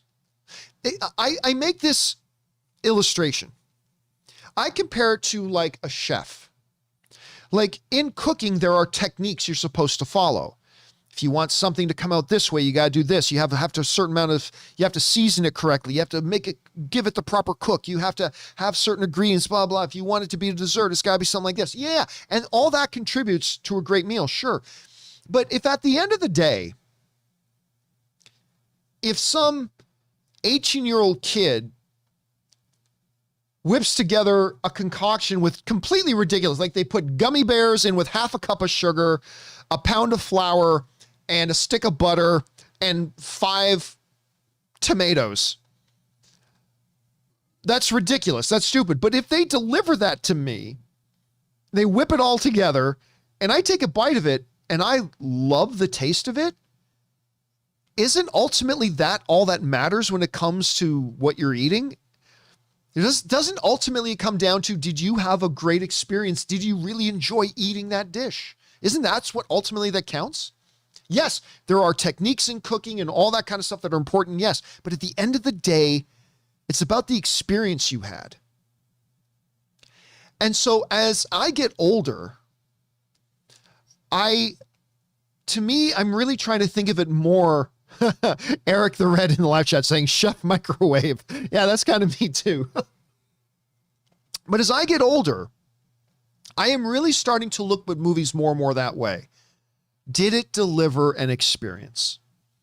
I don't care how brilliantly a movie's put together technically. If it didn't give me the experience, it doesn't mean much. I don't care if maybe they didn't do a very good job technically with a certain film. If I walked out having had a blast, isn't that all that matters? So I don't know.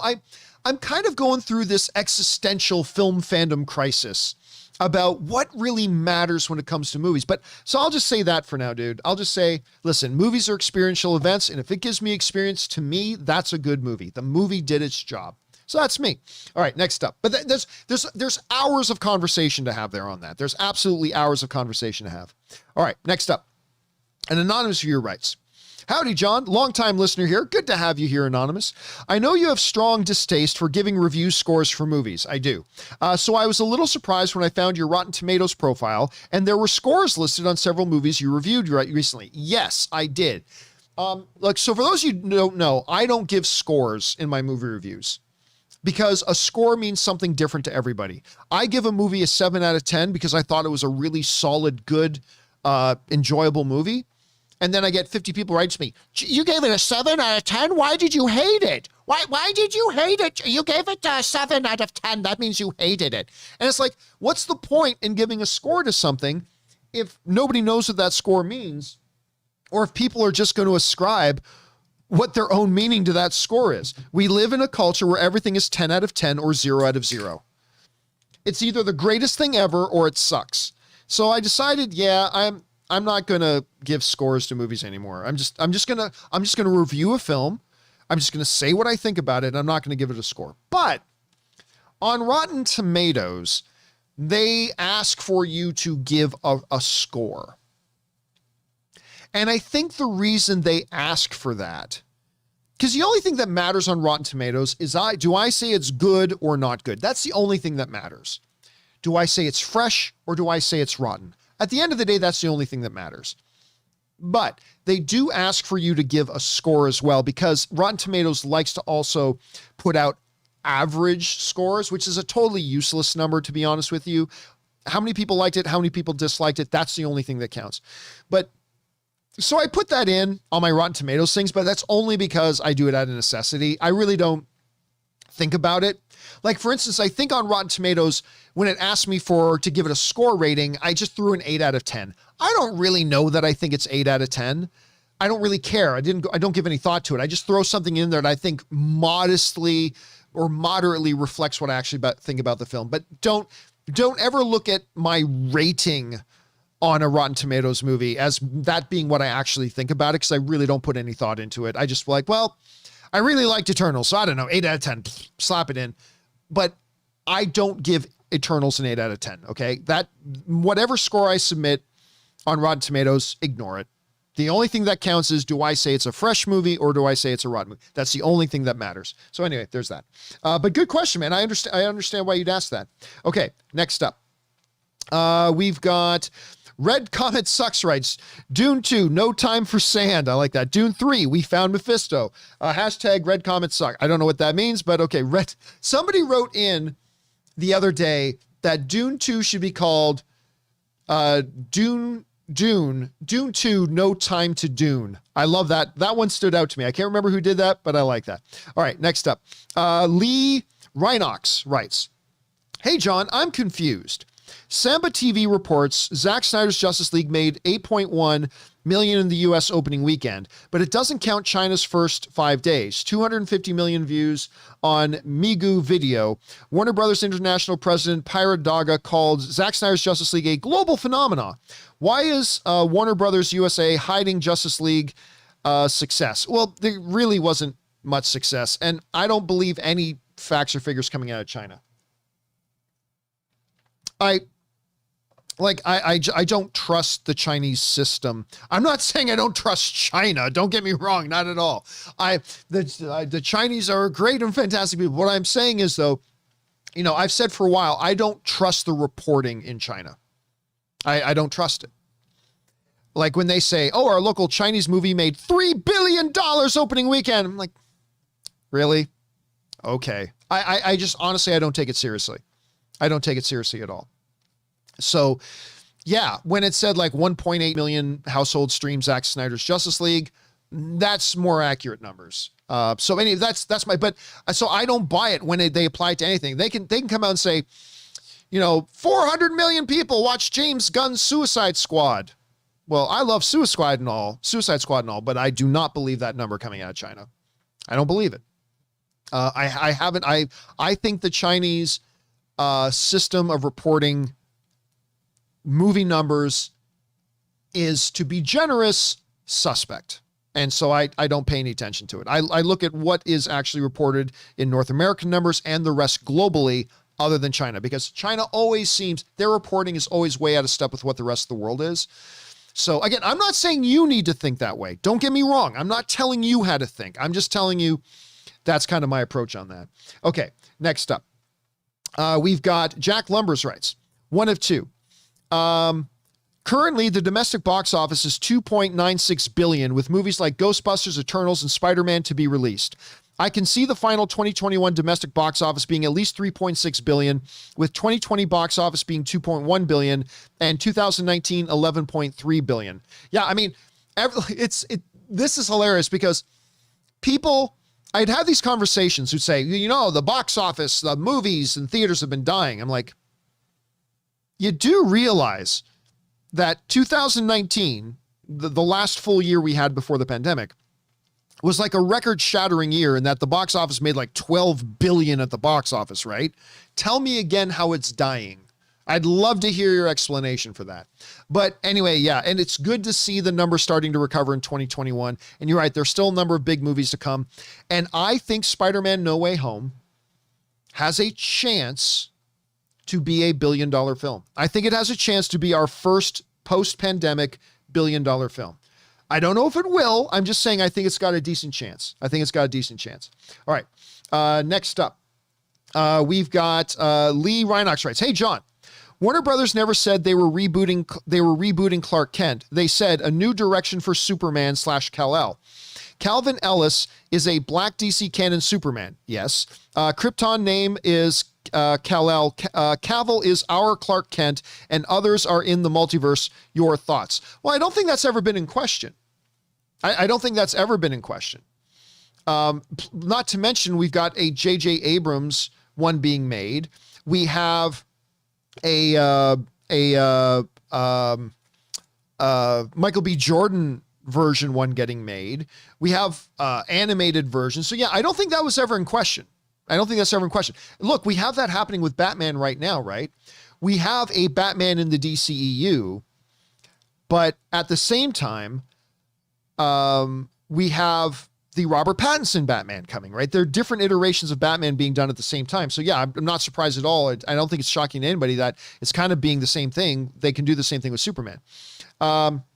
Anyway, Jack Lumbers, I forgot to read part 2 of 2, says, how do you feel that a 3.6 billion means for the health of the industry? Do you think the box office is on the right track? Yes, I think it's on the right track. But being on the right track doesn't mean you're going to get all the way to the finish line. Can it get back to full recovery? We'll probably know around May and June, probably around May and June of 2022, barring any massive relapse of the whole pandemic. I think that's when we'll see it. But yes, I do believe that puts everything on the right track. All right, next up. Jay the Sith Plane writes, who has the rights to Namor? I'm so confused when it comes to him and Hulk. P.S. Tell Black Knight I'm coming for his ass. That companion video. Yeah, Black Knight sent in like, hey, he warned us, right? Black Knight warned us, say, hey, listen, I haven't been able to send in questions for a while, so I've got a whole bunch backed up. Here they go. And he sent in like 15 or 20 questions. So that's what I thought was great. Anyway, who has the rights to Namor? The rights to Namor are still a big convoluted mess. People and reports have said for years that, oh no, it's all been worked out, but then it turns out it wasn't worked out. So right now, the status of Namor, I'm not 100% sure. I don't think anybody's 100% sure. Hulk, it's actually fairly simple. Marvel has the rights to make Hulk films. But if they make Hulk films, Universal has the rights to be the distributor of it. And Marvel doesn't want to be in that situation. They're already in that situation with Spider-Man, and I don't think they want to be in that situation with another of their characters. So that one's still pretty kind of straightforward. All right, next up. Mad Chad writes, hey, John, I know you said Daniel Day-Lewis is the GOAT. Unquestionably, without discussion, without rival, Daniel Day-Lewis is the greatest actor of all time, to me. And I agree. I wonder, who do you consider the top leading actor today? I'd say it's between Leonardo DiCaprio and Christian Bale, based on their filmography, consistent performances, and charisma. To me, it's actually Russell Crowe. I think Russell Crowe is the best actor in the world with a retired Daniel Day-Lewis. With Daniel Day-Lewis retired, and until he decides to come out of retirement, I honestly think the best actor in the world is Russell Crowe. Now, here's the problem with a lot of film fans. We judge whether an actor is good or not based on whether the movies they were in are good. And Russell Crowe's been in some bad movies, man. He has. But when I look at his range and what he's able to do on screen, I've never seen a movie where another actor is in a movie with Al Pacino and they acted circles around Al Pacino and they stole the movie from Al Pacino. Russell Crowe did that. And then a movie that very, very few people saw that I thought is one of the best performances. I mean, Daniel Day-Lewis in There Will Be Blood was better, but honestly, one of the best performances I've seen in the last couple of decades was Russell Crowe in Cinderella Man. But nobody talks about Cinderella Man. Nobody talks about it. I think DiCaprio is right up there. I think Christian Bale is up there. I think Denzel Washington is right up there. I think Chiwetel Ejiofor. Nobody talks about Chiwetel Ejiofor, but I think Chiwetel Ejiofor is right out there. I think Ralph Fiennes is the greatest actor in the world who doesn't have an Academy Award right now. So there's a lot of guys who are in contention. By the way, I think you got to mention guys like Jake Gyllenhaal. I think you got to mention guys like Brad Pitt, who again just won an Academy Award. I think there's a lot of good actors who are in that discussion. But to me, unpopularly, but I really do think Russell Crowe's the best actor in the world when Daniel Day-Lewis is retired. But that's just kind of my take on it. Great question though, man. All right, next up. We still got a few minutes left here. We are at Ryan Lohner, who writes, Some people were talking about Jason Patrick lately. One neat thing I recently found out is that he's the grandson of none other than Jackie Gleason. I didn't know that. Is that true? Guys in the live chat, is that true? Is Jason Patrick, we've been talking a lot about him, Lost Boys Forever, man. We've been talking about Jason Patrick later, but is he actually Jackie Gleason's grandson? People are saying, yeah, it's true. I never knew that. I learned something new from you guys every day. Thank you so much, Ryan, for putting that in there. I think that's great. I never knew that. All right. Next up, Sam Fisher writes, the new House of Gucci trailer credits Lady Gaga as an Academy Award winner, but her win was for Best Song. Doesn't matter. She's an Academy Award winner. Shouldn't she be credited as a nominee because she's only an Academy Award nominated actress? It doesn't matter. She is an Academy Award winner. As long as the trailer doesn't credit her as Academy Award winning actress, whatever, that's fine. But if they say she is an Academy Award winner, they're telling the truth.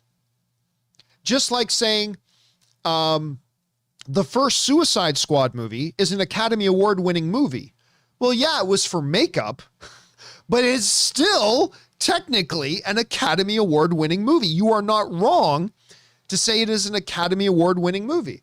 And if they say, as long as they're not lying, if they say, hey, starring Academy Award winner Lady Gaga, well, that is technically and factually true.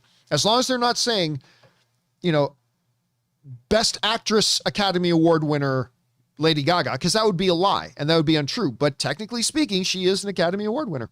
All right. Next up, Eric Cole writes, 1 of 4. I feel the same as you do about No Way Home. It will most likely usher Spider-Man out of the MCU and into Sony's Spider-Man universe. And my fan brain couldn't stop itself from thinking up a theory. I think Spidey will actively choose to exit from the MCU because Aunt May will die. A triumphant but distraught Peter Parker, who would, by then, have lost Uncle Ben off screen, Tony Stark, and now Aunt May, will end up choosing to move to or remain in the Sony Cinematic Universe, where he'll have somewhat of a family. Maybe MJ dies too. She exists in the SSMU, so Spider can attempt to start over with her, and Ned survives No Way Home, but Peter can't take him over. A tear-jerking end to their bromance. Anyway, just another theory. Another theory would be that the John Campea Show exists in the Sony Cinematic Universe, and that would be all the reason Spidey needs to move universes. I would watch a rant off between John Campea and J. Jonah Jameson any day. Keep bringing the filthy. Dude, I would wipe the floor with J. Jonah. I'm just kidding. J. Jonah, especially being played by J.K. Simmons, would totally wipe the floor with me. That's true. Listen, I think, and now we're getting into real speculation territory because we're building a theory on top of another theory, but I think that, yes, Spider-Man goes over to the Sony Cinematic Universe and will live there and will once in a while pop up in the MCU. But I think Ned and MJ go with him. I think Ned and MJ go with him. Now, I have no proof of that. That is just me, pure fan speculation. Pure fan speculation. But yeah, I think they're actually going to go over. I like your idea of Aunt May dying. And maybe him choosing to go over there. But it says, but Peter, if you do this, there'll be no way home. Dun, dun, dun. So they said the thing. They said no way home. That would be interesting too. So I don't know. We'll have to see. All right. Thanks for sending that in, Eric. Next up, we got Sam Fisher, who writes, have you seen the new NBC show Ordinary Joe? I have not. It follows Joe, a guy who has 3 choices in front of him after college graduation, and each of the paths those choices take him down. It's a little like Gwyneth Paltrow's Sliding Doors. It reminded me of a number of things. And first of all, it looked like What If.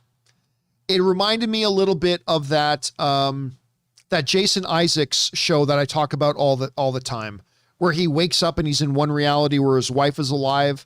Then when he wakes up the next day, he's in a different reality where his son's alive, and I'm freezing on the name of the show right now. But It reminded me a lot of those things. And because it kind of came out at the same time that What If was coming, I'm like, this doesn't look very original. Oh, Ren Davis, thank you. Ren Davis put in the live chat, Awake. Awake was the name of the Jason Isaacs show that I love, and I wish they did a season 2. Loved that show. But they canceled it after the first season. But yeah, nothing, I'll be honest with you, Sam, it just does not look appealing to me. I'm surprised it hasn't been canceled. I haven't talked to anybody who's watched it. Now, I'm not saying the show is bad because I haven't seen it, but I have no interest in checking it out, to be honest with you. All right. Next up is, oh no, that's it. We are, guys, for the first time in months, thanks to doing a 2-hour companion video last night, we are all caught up. We have all caught up. This is the first time this has happened in months. We've actually got fully caught up. We have done all the questions that have been sent in. Guys, wow. Again, thanks to the fact that we did a 2-hour companion video last night, but we've done it. You and me together, we did it. We actually got caught up. We got through all the questions that have been sent in. This is amazing. I feel like I can breathe. I guess it's been months since we've been completely caught up. Oh my God, I'm so grateful that we've been able to do it. I was only up till about 3 a.m. last night. Anyway, guys, we did it. You and I did it. Celebration time. So that'll do it for today's installment of the John Campea Show. Guys, thanks so much. You know what? To celebrate this momentous occasion that we actually got all caught up on the tip questions, we're going to do an After Dark tonight. How about that? So if you want to come back later tonight, we'll do an all live chat, open live chat, After Dark later tonight. So we'll do that to celebrate. Yay! Anyway, guys, thank you so much for being here and for making this show a part of your day. Special thank you to all you guys who sent in the super chat badges in the live chat. That's awesome because you're not even asking questions. You just sent in super chat badges to be supportive. So thank you for that. And a special thank you to all you guys who sent in those tip questions. Number one, because you gave us great fun things to talk about. But number two, you supported this channel as you did it. And all of us involved here at the John Campea Show, thank you guys so much for your support. And don't forget, guys, you can start sending in those tip questions again now. You can send them in so they'll be the first ones read on tomorrow's show as well. So you can send those in 24/7 whenever you like. Anyway, guys, that'll do it for me today. Thanks so much for being here. My name is John Campea, and until next time, my friends, bye-bye.